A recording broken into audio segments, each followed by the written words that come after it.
Aujourd'hui en France, 10 millions de personnes souffrent de maladies chroniques et évolutives. Parmi elles, 100 000 personnes sont atteintes de la sclérose en plaques. Près d'une personne sur deux estime que cette maladie a un impact direct sur l'évolution de sa carrière professionnelle. La sclérose en plaques est une maladie chronique, d'origine neurologique, avec une évolution imprévisible, ce qui rend difficile toutes les étapes de la vie professionnelle. Une personne sur deux perd son travail entre 9 et 15 ans après le début de sa maladie. Trouver ou conserver un emploi est une préoccupation majeure. Autour de ces personnes, leurs collègues, les employeurs, leurs supérieurs hiérarchiques, les ressources humaines, les professionnels de santé, les travailleurs sociaux, les acteurs de la santé au travail et les associations de patients. Autant d'acteurs qui se retrouvent souvent désemparés. Pourtant, des soutiens et des aides existent pour les accompagner, notamment de nombreuses associations, l'assurance maladie, la GFIP ou des ergonomes. Mais les informations sont disséminées et difficiles d'accès. Pour aider ces acteurs et les personnes atteintes de la sclérose en plaques à trouver les ressources dont ils ont besoin, nous avons imaginé une plateforme, travaillecep.fr, qui regrouperait informations, ressources et démarches possibles, qui rapprocherait les acteurs, qui proposerait des guides et des exemples documentés. Cette plateforme s'adresserait aussi bien aux employeurs et aux ressources humaines qu'aux employés ou aux acteurs de la santé au travail. Prenons l'exemple de Nicolas, un employeur venant d'apprendre que Charlotte, l'une de ses salariées, est atteinte de sclérose en plaques. Nicolas se rend sur travaillecep.fr. Il commence par renseigner quelques informations pour décrire sa situation. Nicolas est directeur de son entreprise, de taille intermédiaire, dans le secteur informatique.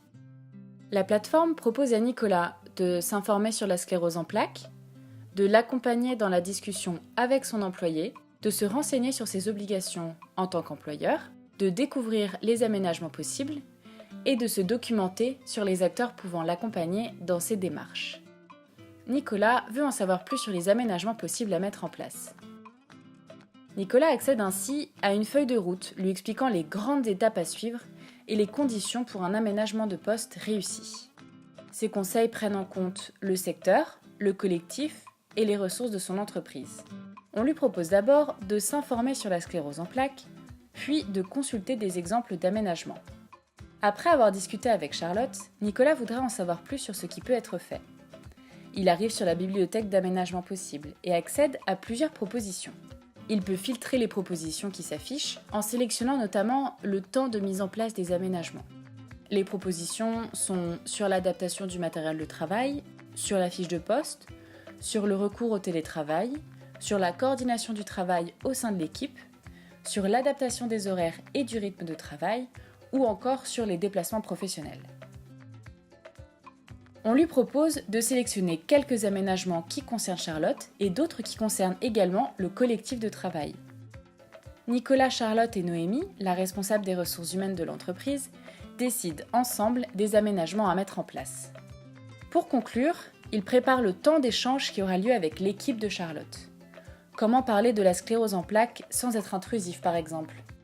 La qualité de vie au travail de l'équipe dans son ensemble en dépend.